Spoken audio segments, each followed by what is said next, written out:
you say that you need something to help you bring you to the edge, is this part of the human experience to, or the human burden? Is this a burden in our life that helps us learn lessons to have that sort of breaking the lines aspect to us? See, you can call it breaking the line. Essentially, it is a freedom offered only to the human being in this massive life that exists on this planet. For all of them, clearly drawn out lines by nature. You can do this, you cannot do this. You're a tiger, you're a lion, you're a grasshopper, you're an earthworm, whatever the hell you are, including the virus, okay? Right. Lines are fixed by nature. For you, lines are not fixed. So human beings are not suffering their bondages, they're suffering their freedom because they don't know how to deal with it. Let's unpack that. It's the freedom that they're It's suffering? the freedom that they're suffering. What do you mean? Why do you think everybody is trying to bind themselves to somebody? Because they cannot be free. If they're free, they feel terrified. Why? Somebody has to hold their hand all the time. See, I cannot live without you, or I cannot… You taking that. Whether I say I cannot live without you or I cannot walk without a crutch, what is the difference, I'm asking? See, right now we made it very romantic and nice. If I say I cannot live without you, that's supposed to be the best thing. No, I can live perfectly without you. Right. But by choice, I'm having you here. Right. Isn't this a great thing? Right, absolutely. I cannot live without you. You're my crutch. Why do we use those words then? Those are the romantic words, because I can't live without you. Why do we use those words then? That is because your life is being shaped by sappy novels and Hollywood last scene, lived happily ever after kind of scenes. I think those scenes are generally gone these days. They're from scenes from 60s, 70s, 80s also maybe to some extent. It's so true, it is true. There is a programming that comes from television, from books, and do you think this is… Commercial forces are determining your consciousness. That's the sickest way to develop a human society. But it's happening, right? Of course, big time. Do you watch TV? News channels, not every day, I would like to, but in United States, I don't even get to read a newspaper. There isn't any newspaper anywhere in any home. In India, in every home there'll be a newspaper. In our homes, there'll be five editions of different brands of newspaper because we have to look at a newspaper. Online news is there, but it's not the same thing. Television, Indian television has become full of debates, not much news, you have to search for news. And every 2 minutes, somebody will come and sell a hammer, an underwear, anything in your face. Yeah. Right? To get 10 minutes of news, you'll have to buy a hammer, a screwdriver, an underwear, a car and whatever. Very expensive to watch the news. So you have to keep shifting to 5 different channels to get little bit of news here, there. Programming and purchasing. So what is the right programming then? See, freedom means no programming. Program means you're set. No freedom. Freedom means to be able to live here without a program.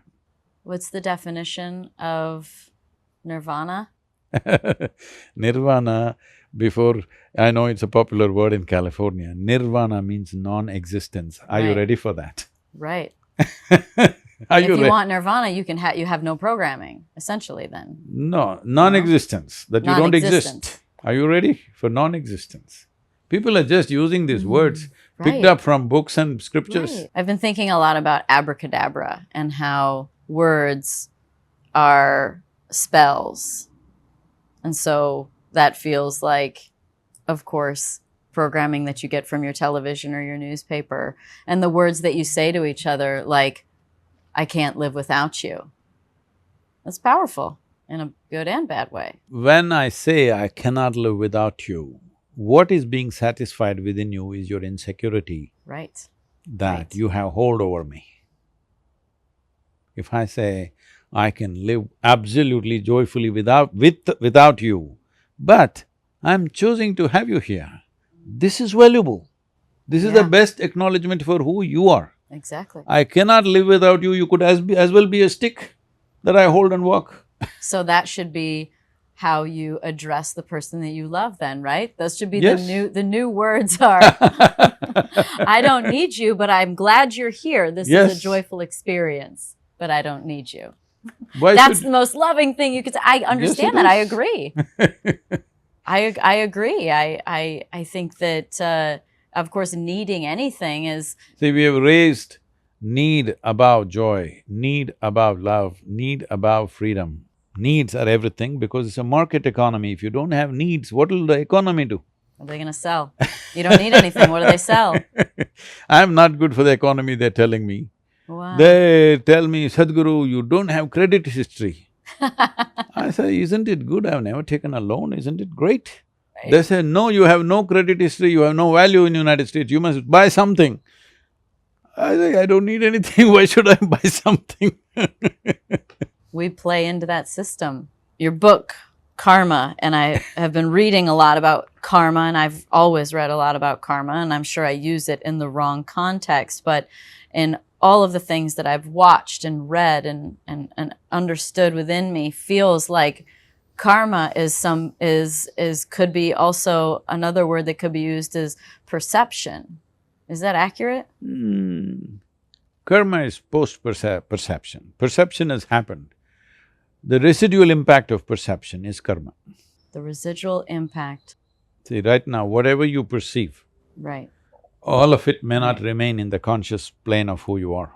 Right now, you look like this, there are 100 different shades of green out there. Right.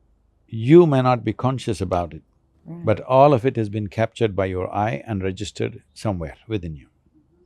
So next time you see that, it will naturally make its own judgments. The dark green may create fear in you, light green may create joy in you. I'm saying just ad hoc, I'm just saying. But I'm saying different colors, different tastes, different smells, different sounds create either fear or joy in you. Your race car, if my father heard that race car engine, he would have a nervous breakdown because… really? Yeah, he hated my motorcycle. When I revved up, because I'm just tuning it, and ma'am, if I do that, shut up. So he hates your race car, but for you it's like music, bum, bum, bum, bum, bum, bum, bum. The smell of oil and gas. It That's does all actually pollution, that's called pollution in California. But it smells good to me, that's my perception. It's No, perfume. that is your karma. Because what everybody perceives gasoline smell as gasoline smell. They may not call it by that name, but it's the same smell. But one person registers it as a wonderful thing. Another person says, this is pollution, this is not perfume. So, how you register it and how it remains within you, that's your karma. That will determine the next moment's experience for you. Right. Not allowing that to determine your next moment's experience is freedom. What is it that we get wrong about karma in understanding it? Who is that we? Most people. Everything wrong. I know, that's why I'm coming to you. But I feel like, karma, there's a perception that perception of the perception, that, you do something bad and then something, you get away with it and something, but I feel like that's not an accurate or deep enough understanding of karma. First of all, how do you decide something is bad? Racing is bad, okay? Racing is bad. A whole lot of people, now because my truck has gone on the Instagram or something, a whole lot of people are saying, this is a crime and India is suffering from pandemic. He is driving a truck. What would you want me to drive? A helicopter? I can do that. A plane? I can do that. A boat? I can do that. What would you want me to drive? No. I'll tell you this. One day I'm driving, like I'm going to a conference in Chennai, in southern India. Somebody else is driving now, it's very rare that somebody else drives, it's somebody else's car, they're driving, I'm staying in someone's home, and they're driving in a very civilized way, and we're not going anywhere. Chennai needs a little forceful driving, otherwise you won't get anywhere. It's getting late for me and I've maintained this in the last 39 years, I have not been late to a single event in my life. So, speed is a part of that I get there in time. I hear ya. So in a traffic lamp, I told the driver, you just get off. I made him get off, I got in and started driving. So I got to the hotel where the conference was. You know, these days after that Mumbai terrorist attack, in every star hotel, good hotel that you go to, there is a security gate. There's two security guys who definitely do not know what they're looking for, okay? They will just look at you like this, they don't see a damn thing, you can see that. And he just opens the boot and closes it. He doesn't see anything. And he puts a mirror under the car that you're carrying a bomb like that. "Arey, I'm carrying a bomb under my seat, how will you see it?" Only thing is, he's thinking he will scare the terrorist, he'll make him nervous and catch him. Right. But anyway, that little barrier which is there, a terrorist will crash through that and go. It is not a barrier that can stop a car, I'm saying. Right, right. So anyway, one car went and this thing went up and I squeezed myself through that and went, and everybody started blowing their whistles. Oh, I bet. I just went, parked in the portico of the thing, I just left the car there and ran into the conference hall, straight on the stage. Spoke for an hour and then I came. When I ran in, I saw some journalists standing there. They saw me, they thought, this is it, we caught him, you know. I didn't break any law because this is a private area. You go through the barrier, it is only hotel rules, not traffic rules. Smart, you're smart.